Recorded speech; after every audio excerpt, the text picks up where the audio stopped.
রাজ্য রাজনীতিতে ঝড়ের আভাস।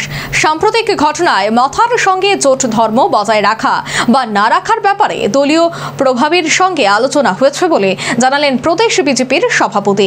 সার্বিক পরিস্থিতিতে বিরোধীদের উদ্বেগ প্রকাশ।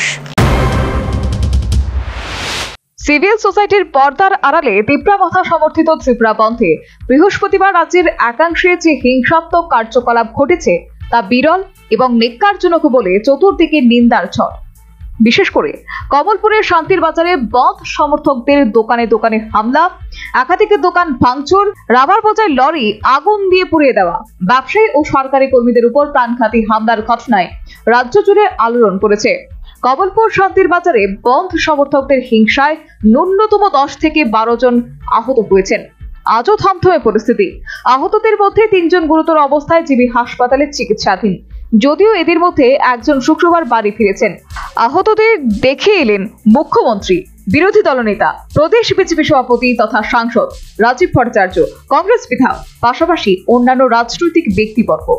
তাদের অবস্থা দেখে রীতিমতো উদ্বেগ প্রকাশ করলেন ত্রিপুরা প্রদেশ বিজেপি সভাপতি রাজীব ভট্টাচার্য। তাদের দেখার পর রাজীব ভট্টাচার্যের যে বার্তা, এতে কিন্তু রাজ্যের রাজনৈতিক ঝড়ের পূর্বাভাস স্পষ্ট। সাম্প্রতিক ঘটনায় মাথার সঙ্গে জোট ধর্ম বজায় রাখা বা না রাখার ব্যাপারে দলের রাজ্য প্রভারীর সঙ্গে আলোচনা হয়েছে বলেই ইঙ্গিতবহ বার্তা দিলেন রাজীব ভট্টাচার্য। এই ষড়যন্ত্র করে আবারও রাজ্যে একটা অশান্তির বাতাবরণ, যেহেতু পূজাকে কেন্দ্র করে বা এই বিভিন্নভাবে রাজ্যে শান্তির বাতাবরণ তৈরি হয়েছে, সেটাকে বিনষ্ট করার জন্য একটা প্রয়াস চলছে। কে করেছে, কার করেছে, সেটা বড় জিনিস না। বড় জিনিস হচ্ছে কারা কারা এর মধ্যে ইনভলভ, তাদের কাউকে রেহাই করা হবে না। মাননীয় মুখ্যমন্ত্রী অলরেডি সেটা ওনার টুইট বার্তায় সেটা সেখানে স্পষ্টতার সঙ্গে জানিয়ে দেওয়া হয়েছে। এবং আমরা যারা আহত হয়েছেন তাদের পাশে দাঁড়িয়েছি এবং আগামী দিনও তাদের সঙ্গে থাকবো। এবং যারাই এই সিভিল সোসাইটির নাম করে আমাদের রাজ্যকে বিনষ্ট করার, শান্তি সম্প্রীতিকে বিনষ্ট করার প্রচেষ্টা করছে, তাদেরকে রেহাই করা হবে। যে তীব্রমতার বিষয়টা নিয়ে কি দল কোন ধরনের চিন্তা ভাবনা করছে, এই মানে জুটের বিষয়টা নিয়ে? নিশ্চয়ই এই সম্প্রতি যে এই ঘটনা বলি, আমার সঙ্গে আমার রাজ্যের প্রভারী ডক্টর রাজদীপ রায়ের সঙ্গে আমার সঙ্গে ফোনে বার্তালাপ হয়েছে এবং অনেক কেন্দ্রীয় নেতৃত্বের সঙ্গে আমার আলাপ আলোচনা হয়েছে। তাদেরকে আমি সমস্ত ঘটনা। পাশাপাশি শুক্রবার জিবি হাসপাতালে গিয়ে কমলপুরের শান্তির বাজারে বন্ধ সমর্থকদের হিংসাত্মক কার্যকলাপে আহতদের দেখে এলেন বিরোধী দলনেতা তথা সিপিএম এর রাজ্য সম্পাদক জিতেন্দ্র চৌধুরী। পুরো ঘটনায় তিনি উষ্মা প্রকাশ করেন। ঘটনাকে বর্বরোচিত বলে আখ্যায়িত করে পুলিশের ভূমিকায় প্রশ্ন তুললেন বিরোধী দলনেতা। ত্রিপুরা মথা এবং বিজেপির তাদের যে বলা যেতে পারে তাদের যে গটাপ গেম, এতে ত্রিপুরার যে রাজনীতিতে যে বর্বরতা চলছে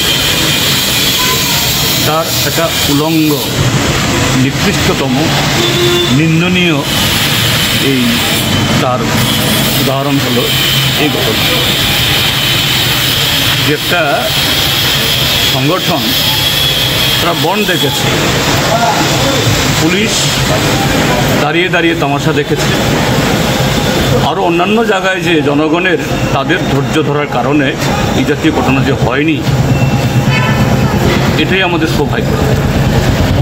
তারপরও আমাদের রাজ্য সরকার, তার যে প্রধান মাননীয় মুখ্যমন্ত্রী বা তার প্রশাসনিক হেড, চিফ সেক্রেটারি, ডিজিপি, তাদের কোনো ধরনের যে হেলদোল আছে, এদের মধ্যে এগুলো নিয়ে তাদের মনের ভেতরে কোনো দংশন আছে বলে মনে হয়। এদিন জিবি হাসপাতালে গিয়ে ঘটনায় আহতদের দেখে এলেন কংগ্রেস বিধায়ক সুদীপ রায় বর্মন। আহতদের সঙ্গে কথা বলেন, তাদের শারীরিক অবস্থার খোঁজ খবর নেন। তাদের দেখে বেরিয়ে এসে ইঙ্গিতবাহী বার্তা দিলেন কংগ্রেস বিধায়ক। একটা অংশের মানুষ রাজনৈতিক লাভালাভের জন্য আশির পরিস্থিতি ফিরিয়ে আনতে চায় বলে সাংঘাতিক ইঙ্গিত দিলেন সুদীপ রায় বর্মন।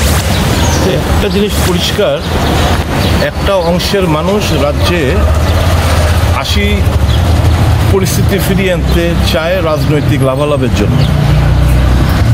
এবং এখন প্রশাসনের কাছে আমার অনুরোধ থাকবে, তদন্তক্রমে যে বন্ধের আহ্বায়ক তার বিরুদ্ধে যারা হামলাকারী তদন্তক্রমে তাদের বিরুদ্ধে মামলা রুজু করা এবং দৃষ্টান্তমূলক শাস্তি প্রদান করা।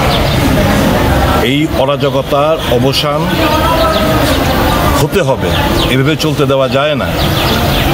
এবং আমি তো মনে করি এর পেছনেও দলীয় অন্তর্কলহ, বর্তমানকে কালিমা লিপ্ত করার জন্য কারণ আমি দেখলাম প্রাক্তনের কথায় আগরতলায় 3টার সময় এই পিকেটিং উঠিয়ে না। সর্বোপরি বৃহস্পতিবার বন্ধকে ঘিরে রাজ্যে বর্তমানে যে পরিস্থিতি তৈরি হয়েছে তাতে কিন্তু একটা আংশিক অবিশ্বাসের বাতাবরণ স্পষ্ট। এতে একটা অংশের রাজনৈতিক ফায়দা লোভীদের সাম্প্রদায়িক হিংসা ছড়িয়ে ব্যক্তিগত কোষাগার স্ফীত করাতে সচেষ্ট বলেও রাজনৈতিক বিশেষজ্ঞ মহল মনে করছেন। তবে আবারও যদি সেই আশির ভয়ঙ্কর পরিস্থিতি তৈরি হয় তবে ষড়যন্ত্রকারীদের যে রাজ্যবাসী এবার আর ক্ষমা করবে না তা বলাই বাহুল্য। সে যাই হোক, প্রদেশ বিজেপি সভাপতির বক্তব্যে কিন্তু রাজ্যে রাজনৈতিক ঝড়ের পূর্বাভাস স্পষ্ট। হিংসাত্মক ঘটনাকে বর্বরোচিত বলে বিরোধী দলনেতার বিষোদ্গার। সার্বিক ঘটনায় রাজনৈতিক লাভালাভের জন্য একটা অংশের মানুষ আশির পরিস্থিতি ফিরিয়ে আনার চেষ্টা করছে বলে ভয়ঙ্কর ইঙ্গিতবাহী বার্তা দিলেন কংগ্রেস বিধায়ক Sudip Roy Barman. Bureau report, news vanguard.